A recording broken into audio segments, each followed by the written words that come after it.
Hello everyone, स्वागत है आप सभी लोगों का जुलाई के सेकेंड वीक के important event and current section में। तो यहाँ पे हम प्रीवियस वीक के कुछ इम्पोर्टेंट इवेंट को डिस्कस करेंगे और उसके साथ साथ करंट अफेयर पे कुछ एमसीक्यू क्वेश्चंस को डिस्कस करेंगे जो आपके एग्जाम पॉइंट ऑफ व्यू से इंपॉर्टेंट होंगे। तो चलिए शुरू करते हैं लेक्चर को। Before starting the lecture, this is the humble request to all of you, follow Mon Academy on the different platform. अगर आपको इन वीडियो के पीडीएफ चाहिए तो आप मुझे टेलीग्राम पे ज्वाइन कर सकते हैं, आप मुझे इंस्टाग्राम और फेसबुक पे भी फॉलो कर सकते हैं। अगर आप मुझसे पर्सनली जुड़ना चाहते हैं तो आप मेरे ट्विटर और इंस्टाग्राम की आईडी को फॉलो कर सकते हैं। जो हमारा आज का फर्स्ट टॉपिक है या फर्स्ट इवेंट है, Nepal ban the private Indian channel for arising of false propaganda. हो सकता है आपके एग्जाम में यहाँ से क्वेश्चंस ना पूछा जाए, but still as a citizen आपको ये सारी चीजें जाननी चाहिए। बहुत इंपॉर्टेंट इवेंट है ये। हम सभी को पता है कि किसी भी देश की जो इमेज पोर्ट्रे करने का काम होता है वो बेसिकली बहुत हद तक कल्चरल लेवल पे या पब्लिक टू पब्लिक रिलेशन में डिपेंड करता है। हमारे जो टीवी चैनल्स हैं या हमारे यहाँ की फिल्म इंडस्ट्री हो या फिर न्यूज चैनल्स हो, ये सारे लोग पोर्ट्रे करते हैं कि उस देश के लोग क्या सोचते हैं, कैसे रहते हैं, क्या पहनते हैं, क्या खाते हैं। इस तरीके से public to public relation maintain होता है और definitely government to government relation जो होता है वो हमारी सरकारें मेंटेन करती हैं। तो यहाँ पे हम बात कर रहे हैं पब्लिक टू पब्लिक रिलेशन की। जो नेपाल है बहुत ही क्लोज एलाई था हमारा इंडिया का, बहुत हमारे क्लोज टाई थे एक दूसरे के साथ। बट रिसेंट ईयर में या रिसेंट कुछ मंथ से आप देख रहे होंगे कि हमारे जो रिलेशंस हैं वो कंटिन्यूअसली खराब होते जा रहे हैं, हमारे बॉर्डर डिस्प्यूट स्टार्ट हो गए, ये सारे प्रॉब्लम्स हुए हैं। इसके साथ साथ इंडियन मीडिया ने भी कुछ कमाल किया है। यहाँ पे आप देख रहे होंगे कि जो ओली हैं वहां के प्राइम मिनिस्टर, उनके लिए ये आर्टिकल्स, बेसिकली ये टीवी शो चलाए गए, इस तरीके के आर्टिकल्स लिखे गए। अब चूंकि ओली है, हम सभी को पता है कि जो ओली हैं उनके बहुत क्लोज टाई हैं कम्युनिस्ट पार्टी ऑफ चाइना के साथ, और ये बहुत हद तक इनको प्रोटेक्ट करते हैं, इनकी सरकार बनाने में मदद किया, फाइनेंशियल एड्स दिए इनको। ये सारी चीजें वहां पे हो रही हैं और डेफिनेटली बहुत सारे नेपाल में ऐसे लोग हैं जो ओली जी को पसंद नहीं करते हैं एज अ नेपालीज। बट यहाँ पे इनको एक प्रोपेगेंडा मिल गया कि जो इंडियन टीवी चैनल्स हैं वो हमारे खिलाफ इस तरीके से चीजें चला रहे हैं। तो यहाँ पे इन्होंने नेशनलिज्म को उठा लिया कि हमारे देश को लोग इस टाइप की चीजें बर्दाश्त नहीं करेंगे, हमारे प्राइम मिनिस्टर को कोई भी गाली दे। तो यहाँ पे आपको ट्वीट दिख जाएंगे, बहुत सारे पॉलिटिशियंस हैं जो कि ओली को सपोर्ट नहीं करते हैं। बट इन्होंने क्या किया कि चूंकि पब्लिक सिंपैथी मिल गई ओली को यहाँ पे इस टाइप के आर्टिकल्स लिखे जाने के बाद, इस टाइप के वो चलाने के बाद, चूंकि हमारे मीडिया के पास कोई प्रूफ नहीं है इसका और इस टाइप से किसी का आप कैरेक्टर बाजार में उछाल रहे हो, तो ये शायद किसी को भी अच्छा ना लगे। इवन दो कि अगर सपोज करिए हमारे प्राइम मिनिस्टर हैं, बहुत सारे लोग उनको सपोर्ट करते होंगे, बहुत सारे लोग सपोर्ट ना भी करते होंगे। तो जो लोग सपोर्ट नहीं करते हैं, अगर वो भी कोई पाकिस्तानी हो, कोई नेपाली, बांग्लादेशी, चाइनीज हमारे प्राइम मिनिस्टर के खिलाफ कुछ बोलेगा तो हम उसको बर्दाश्त नहीं करेंगे। तो सेम चीज यहाँ पे भी हुई है। अब चूंकि ओली पहले से नापसंद किए जाते थे, बट इंडियन मीडिया ने उनको एक मौका दे दिया अपना जो नेशनलिज्म का झंडा है उठाने का नेपाल में, और उन्होंने वही किया। और वो झंडा उठा के इन्होंने क्या किया, सारे चैनल्स को, इंडियन चैनल्स जो हैं उनको बैन कर दिया। अब ऐसे इवेंट को हम कहेंगे कि हमारी मीडिया ने सेल्फ गोल कर लिया है। वो इसलिए क्योंकि हमारे यहाँ पे बहुत सारी चीजें लिखी जा रही थी चाइना और नेपाल रिलेशन पे, और बहुत सारे फैक्ट्स भी लिखे जा रहे थे, बहुत सारे न्यूज़पेपर के द्वारा, बहुत सारे टीवी चैनल्स के द्वारा, बहुत सारे जो हमारे पत्रकार हैं उनके द्वारा। और वहाँ के जो नेपाली लोग हैं उनको पता चल रहा था कि वहाँ की सरकार क्या कर रही है बेसिकली चाइना के साथ। तो ये किसी तरीके से चाह रहे थे कि कोई एक मौका मिले जिस तरीके से वो इंडियन जो न्यूज चैनल हैं उनको बंद किया जाए, और उनको मौका हमारी चैनल्स वालों ने दे दिया और इन्होंने बैन कर दिया। अब यहाँ पे मैं आपसे पूछना चाहूंगा कि आप इस इवेंट के बारे में क्या सोचते हैं? क्या नेपाल सरकार ने सही किया? क्या इंडियन मीडिया को ऐसा करना चाहिए? आप अपना व्यू भी जरूर बताएं। नेक्स्ट पॉइंट हमारा साइंस से रिलेटेड है और यहाँ पे हम डिस्कस करेंगे LTE और वोल्टी में डिफरेंस क्या होता है। क्योंकि अब हम 5G पे माइग्रेट कर रहे हैं तो यहाँ पे जो 4G टेक्नोलॉजी है, थोड़ा सा इसके बारे में जान लेते हैं। LTE का मीनिंग होता है लॉन्ग टर्म इवोल्यूशन, और उसी तरीके से वोल्टी का मीनिंग होता है, वोल्टी का फुल फॉर्म जो होता है that is voice over long term evolution. हम सभी लोग यूज करते हैं इसको, कोई कोई वोल्टी यूज करता होगा, कोई LTE यूज करता है। दोनों 4G टेक्नोलॉजी है, 4th जनरेशन मोबाइल टेक्नोलॉजी है। अब दोनों में डिफरेंस क्या है? बेसिक डिफरेंस ये देखें तो बहुत सारे लोग सिम कार्ड यूज करते होंगे एयरटेल के। एयरटेल में एक प्रॉब्लम होती है, अब उसको ओवरकम कर लिया गया है कुछ हद तक, कि अगर आपके पास फोन आता है तो आपका जो नेट कनेक्शन है वो डिस्कनेक्ट हो जाता है। अब उस टाइम पे, जिस टाइम पे आप बात कर रहे हो, फोन पे नेट यूज नहीं कर पाएंगे। तो बेसिकली जो एयरटेल है वो LTE टेक्नोलॉजी को इंडिया में लॉन्च किया था 2012 में, और जो वोल्टी टेक्नोलॉजी है this is launch by the Jio इसका सबसे पहले स्टार्ट किया इंडिया में 2016 में। तो वोल्टी में क्या होता है कि अगर आप फोन पे बात भी कर रहे हो उस टाइम पे भी आप नेट का एक्सेस कर सकते हो। दूसरी चीज, वोल्टी में आपको वीडियो कॉल करना है तो आप डायरेक्टली वीडियो कॉल कर सकते हो, किसी थर्ड पार्टी सॉफ्टवेयर की रिक्वायरमेंट आपको नहीं होगी। वहीं पे LTE अगर आप यूज करते हो, LTE 4G नेटवर्क आप यूज करते हो, तो यहाँ पे आपको वीडियो कॉल करने के लिए थर्ड पार्टी सॉफ्टवेयर का यूज करना पड़ेगा, जैसे कि व्हाट्सअप हुआ, फेसबुक हुआ, किसी भी वीडियो कॉलिंग ऐप का यूज करना पड़ेगा, बट वोल्टी में ऐसा नहीं है। तो ये दोनों में बेसिक डिफरेंस था।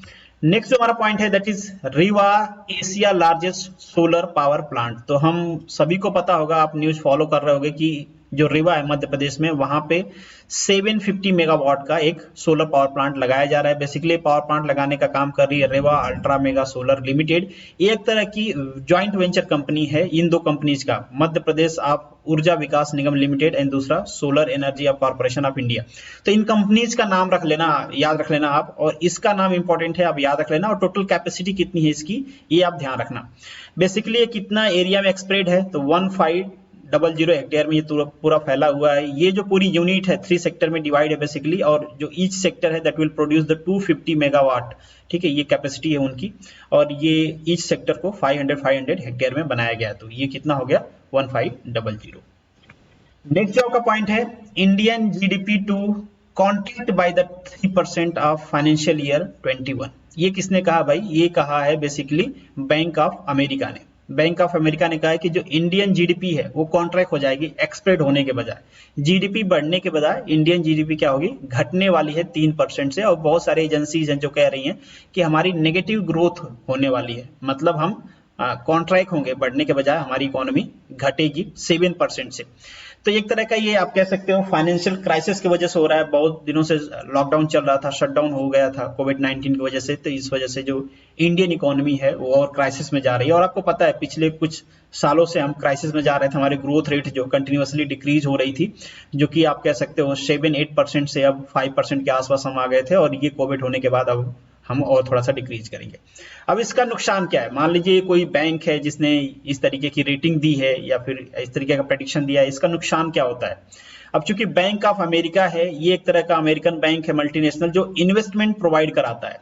तो जब इस टाइप की एजेंसीज या बैंक आपके इकोनॉमी सिस्टम को डिग्रेड करते हैं, तो जो एफडीआई आने वाला था, जो फॉरेन इन्वेस्टर होते हैं, वो उस कंट्री में बेसिकली इन्वेस्ट करना पसंद नहीं करते हैं। उनको लगता है कि वहां की इकोनॉमी गिर रही है, तो हम वहां पे अपना पैसा क्यों डालें। सिंपल है, जैसे कि अगर मान लीजिए आप शेयर मार्केटिंग अगर करते हो तो ज्यादा समझ पाओगे। आप कोई शेयर परचेज करने वाले हो और उस कंपनी के खिलाफ कोई नेगेटिव न्यूज आती है, तो क्या होता है, उसका शेयर फॉल डाउन हो जाता है। तो उसी तरीके से ये देश के साथ भी होता है कि अगर किसी देश के इकोनॉमी के लिए कोई नेगेटिव न्यूज आती है, तो वहां पे इन्वेस्टमेंट सडनली कम हो जाता है। और जैसे इन्वेस्टमेंट कम होना शुरू होता है, या जो इन्वेस्टर होते हैं वो इन्वेस्ट नहीं करते हैं, कुछ जो पहले से इन्वेस्टर इन्वेस्ट किए होते हैं वो अपने इन्वेस्ट को पुल डाउन करना शुरू कर देते हैं, तो इकोनॉमी क्राइसिस और बढ़ जाती है। नेक्स्ट जो आपका पॉइंट है, Odisha to use satellite technology to prevent the encroachment of the government land. होना ही था इंडिया में, ये बहुत ही कॉमन है कि सरकारी जमीन पे लोग क्या कर लेते हैं, कब्जा कर लेते हैं, और बाद में कोर्ट में चले जाते हैं और उनके फेवर में मैक्सिमम जो होता है पब्लिक फेयर में वहां पे डिसीजन आ जाता है। तो अब क्या है, जो हमारी उड़ीसा सरकार है बेसिकली ये यूज कर रहे हैं Bhubaneswar land use intelligence system. इसका शॉर्ट फॉर्म भी आप याद कर लेना, BLUIS, और इसका फुल फॉर्म होता है Bhubaneswar land use intelligence system. तो यहाँ पे ये सैटेलाइट टेक्नोलॉजी का यूज कर रहे हैं ताकि वो देख पाए कि जो गवर्नमेंट लैंड है उसको कोई इनक्रोच तो नहीं कर रहा है, कोई कब्जा तो नहीं कर रहा है। बट डेफिनेटली इनको हमारी सरकारें भूल जाती हैं कि ये जो देखने वाला है वो भी एक आदमी बैठा हुआ है, वो कितने अच्छे से देखेगा डिपेंड करता है, भगवान ही इसके लिए रास्ता निकाले। बट नेवरदलेस याद कर लेना आप। और इसी के साथ Odisha become the first state of the country to use space technology and artificial intelligence to safeguard the government land. Government land को बचाने के लिए उड़ीसा एक पहला स्टेट बन गया है जो इस तरीके की टेक्नोलॉजी का, स्पेस टेक्नोलॉजी, आर्टिफिशियल इंटेलिजेंस का यूज कर रहा है। तो चलिए कुछ ऑब्जेक्टिव क्वेश्चन डिस्कस कर लेते हैं। जो हमारा फर्स्ट क्वेश्चन है, which among the following app has not been banned by the Indian army. इनमें से कौन सा ऐप है जो इंडियन आर्मी ने बैन नहीं किया है, तो वो ऐप है ट्विटर।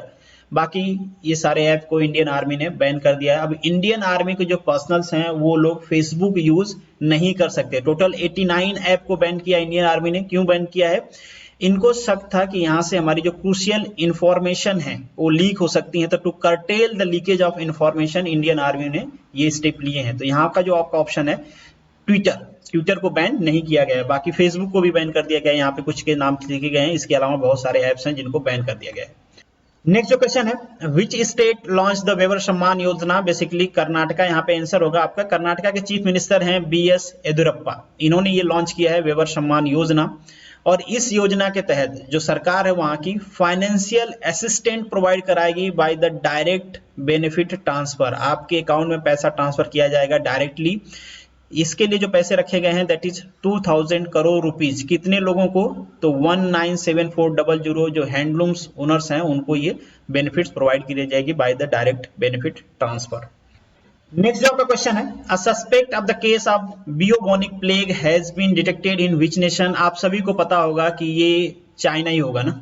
इन शॉर्ट हम ये कह सकते हैं कि China is the Motherland of new disease. जितने भी नए डिजीज आती हैं सब कहाँ से आ रहे हैं? चाइना से आ रहे हैं। चाइनीज लोगों की हरकतें भी वैसी हैं कुछ। बेसिकली ये डिटेक्ट किया गया है नॉर्थ चाइना में। इसके अलावा भी बहुत सारे जगह से ये रिपोर्ट हुआ है, म्यांमार, मंगोलिया के कुछ रीजन में। तो ये एक तरह का प्लेग है, ये फैल रहा है। इसकी मोर्टेलिटी रेट देखें तो कुछ 10% के आसपास है। जिनको होता है उनमें से 10% लोग मर जाते हैं, जो कि काफी ज्यादा है आपके कोरोना वायरस के मोर्टेलिटी रेट से। और ये ट्रांसमिट किससे हो रहा है? This is transmitted by the फ्लिंज। ये इस टाइप के कुछ आपको जीव दिख रहे होंगे, इन्हें हम कहते हैं फ्लिंज। ये इस तरीके से ट्रांसमिट कर रहे हैं। और इनका सिम्टम्स क्या होता है? तो आपको अगर ये हुई है बीमारी बेसिकली, तो आपको इस टाइप के एक के टाइप के बॉडी मसल्स यहाँ पे होने लगेंगे। और ये जो प्लेग की बीमारी है ये बैक्टीरिया से फैलती है, जिस बैक्टीरिया से उसका नाम है अर्सेनिया पेस्टिस। नेक्स्ट जो आपका क्वेश्चन है, which organization has acknowledged that there is the evidence of airborne transmission of corona virus? कौन होगा? WHO। इससे पहले ये भाई साहब मना कर रहे थे कि नहीं, ये जो वायरस है ये एयरबोर्न नहीं है, ऐसा कोई भी हमारे पास प्रूफ नहीं है कि ये हवा में फैलता है। अब जब बीमारी इतनी फैल गई, पूरी दुनिया परेशान हो गई, तो ये कह रहे हैं कि हाँ ये हवा से भी फैलता है। तो काफी सारे क्वेश्चंस मार्क उठ रहे हैं WHO में। USA ने यहाँ से विड्रॉल कर लिया है। क्यों उठ रहे हैं? क्योंकि इन पे आरोप है कि इन्होंने स्टार्टिंग में जो कोरोना वायरस का पोटेंशियल है उसको छुपाया, बताया नहीं एग्जैक्टली। चाइना के साथ इन्होंने मिक्सअप कर लिया। बेसिकली ये सारे आरोप USA ने लगाया है। और अभी के लिए, इससे पहले कई बार इनका कमेंट आया था कि ये जो नोवल कोरोना वायरस है ये एयरबोर्न नहीं है, ये हवा में नहीं फैलता है। अब ये कह रहे हैं कि नहीं, ये हवा में भी फैलता है। नेक्स्ट जो आपका क्वेश्चन है कि which Arab nation will become the first one to launch the Mars mission? कौन है? बेसिकली यहाँ पे UAE है, यूनाइटेड अरब अमीरात। ये लॉन्च कर रहे हैं अपना मार्स मिशन को बेसिकली एनालाइज करने के लिए, कॉम्प्रिहेंसिव इमेजिंग या फिर कह सकते हो वेदर एनालिसिस के लिए ये अपना मार्स मिशन स्टार्ट किए हैं। ये इनका आप देख सकते हो, बेसिकली ये लॉन्च किया जाएगा 15 जुलाई को। अब आपके मन में एक सवाल आ सकता है कि जो बेसिकली UAE है वहां पे तो मरुस्थल ही मरुस्थल नहीं है, इतनी ग्रीनरी कहाँ से दिख रही है? तो ये बेसिकली लॉन्च किया जाएगा आपके जापान के एक आइलैंड से। ये UAE से लॉन्च नहीं किया जा रहा है, इसलिए आपको ये सारी ग्रीनरी दिख रही है। नेक्स्ट जो क्वेश्चन है, आयुष्मान भारत योजना वाज इंट्रोड्यूसेड इन इंडिया। कब इंट्रोड्यूस किया गया था? सितंबर 2018 में। अभी ये न्यूज में है, इसलिए क्वेश्चन आपसे पूछा जा सकता है। बेसिकली इसका पूरा नाम क्या है ये भी आपको ध्यान रखना चाहिए। आयुष्मान भारत प्रधानमंत्री जन आरोग्य योजना। ये एक तरह का हमारा पार्ट है नेशनल हेल्थ पॉलिसी से, जो इंडियन गवर्नमेंट चलाती है। इसमें किया क्या जाता है, जो हमारे यहाँ पुअर लोग हैं बेसिकली उनका सेकेंडरी और टर्सरी हेल्थ केयर कवरेज दिया जाता है। अभी ये आपके मन में सवाल आ सकता है कि ये सेकेंडरी और टर्सरी हेल्थ केयर कवरेज क्या होता है बेसिकली। तो अगर इसको हम बहुत सिंपल लैंग्वेज में समझें तो जो प्राइमरी हेल्थ केयर कवरेज होता है, जैसे आपको कोई जनरल बीमारी होती है छोटी मोटी, जैसे आपको जुकाम हो गया, बुखार हो गया, कोई ऐसी चीज जो सिंपल इलाज से आप ठीक हो सकते हो, तो उसे वो कवर होता है आपका प्राइमरी हेल्थ केयर में। सेकेंडरी और टर्सरी हेल्थ केयर होता है कि अगर आपको कोई सीवियर बीमारी हो जाती है, आपको स्पेशलिस्ट डॉक्टर की रिक्वायरमेंट होती है, आपको हॉस्पिटलाइज करना पड़ता है, तो वो सारी चीजें कवर की जाती हैं आपके सेकेंडरी और टर्सरी हेल्थ कवरेज में। तो बेसिकली ये कवर किया जाएगा आयुष्मान भारत योजना। रिसेंटली ये न्यूज में इसलिए है कि अभी अराउंड 9 करोड़ लोगों ने इसको यूटिलाइज किया है, तो इसलिए ये न्यूज में है। कब लॉन्च हुआ था ये आपको ध्यान रखना है। जो नेक्स्ट क्वेश्चन है आपका, that is related to the Indian railway and the BHEL collaboration. ये दोनों मिलके एक प्रोजेक्ट लॉन्च कर रहे हैं, that is 1.7 megawatt solar power plant in Bina Madhya Pradesh. तो बीना यहाँ पे आपका आंसर होगा ए, करेक्ट है यहाँ पे। बेसिकली जो इंडियन रेलवे है उन्होंने टारगेट किया है कि जीरो नेट कार्बन एमिशन को अचीव कर लेंगे in transportation mass transportation network up to 2030। आपको पता है जो इंडिया में मैक्सिमम ट्रांसपोर्टेशन है वो होता है थ्रू इंडियन रेलवे। तो इंडियन रेलवे का ये टारगेट है कि हम नेट जीरो कार्बन एमिशन को अचीव करेंगे। कैसे करेंगे? इसके लिए वो रिन्यूएबल एनर्जी का यूज करेंगे और बेसिकली सोलर एनर्जी का यूज करेंगे। तो ये सोलराइज करेंगे जो भी हमारे रेलवे स्टेशन हैं और जो भी इनकी लैंड है। आपने देखे होंगे कि रेलवे स्टेशन जो होते हैं उनके आसपास बहुत सारी लैंड होती है, तो उनको ये यूटिलाइज करेंगे to solarize the railway station, और उसी के लिए इनिशिएटिव उन्होंने बेसिकली लॉन्च किया है। नेक्स्ट जो आपका क्वेश्चन है, India is the home of nearly 75% of global tiger population. और इंडिया का ये टारगेट भी था कि यहाँ पे जो टाइगर पॉपुलेशन है उनको वो बढ़ाएंगे। और जो इनका 2018 का सेंसस था जिसमें बेसिकली ये काउंट कर रहे थे जो वाइल्ड लाइफ थी, ये एक Guinness book of world record भी है। तो बेसिकली बहुत ज़्यादा इंपॉर्टेंट तो है नहीं, बस आपको ये परसेंटेज याद रखना है कि टोटल पॉपुलेशन का कितना परसेंट इंडिया में टाइगर्स हैं। तो दैट इज अराउंड 75%। नेक्स्ट जो क्वेश्चन है, cabinet approve a new pan India central sector scheme. तो जो भी हमारी यूनियन कैबिनेट है that is chaired by the prime minister, उन्होंने इस स्कीम को अप्रूव कर दिया है। इस स्कीम के अंडर एग्रीकल्चर इंफ्रास्ट्रक्चर फंड बनाया जाएगा। ये फंड बेसिकली लोन प्रोवाइड करेगा जो हमारे हार्वेस्टिंग मैनेजमेंट से रिलेटेड इंफ्रास्ट्रक्चर है, बेसिकली जो कटाई बुनाई से रिलेटेड इंफ्रास्ट्रक्चर चाहिए हमारे जो फार्मर्स हैं उनके लिए, वैसे प्रोजेक्ट में इन्वेस्टमेंट के लिए बेसिकली क्या करेंगे, लोन प्रोवाइड कराएंगे। या फिर कम्युनिटी फार्मिंग के लिए अगर कोई एसेट बनाए जा रहे हैं तो वहां पे ये लोन प्रोवाइड करने का काम करेंगे। नेक्स्ट जो क्वेश्चन है आपका, which state is use BLUIS to prevent the encroachment of the government land. Already हमने इसको डिस्कस कर लिया है, उड़ीसा है। बेसिकली ये एक तरह की सैटेलाइट मतलब space technology and artificial intelligence का यूज कर रहे हैं to prevent the encroachment of the government land. Next जो आपका क्वेश्चन है, what is the trees recommended by the government of India to plant under the संकल्प पर्व। संकल्प पर्व कौन मना रहा है? Ministry of culture. Ministry of culture 28 जून से लेके 12 जुलाई तक ये संकल्प पर्व मना रहे हैं, जिसमें आपको ट्रीज प्लांट करने होते हैं। तो वो कौन कौन से ट्रीज हैं जिनको रिकमेंड किया गया है? तो दैट इज बरगद, आंवला, पीपल, अशोक एंड बिल। तो यहाँ पे ऑल ऑफ एबव क्वेश्चन होगा।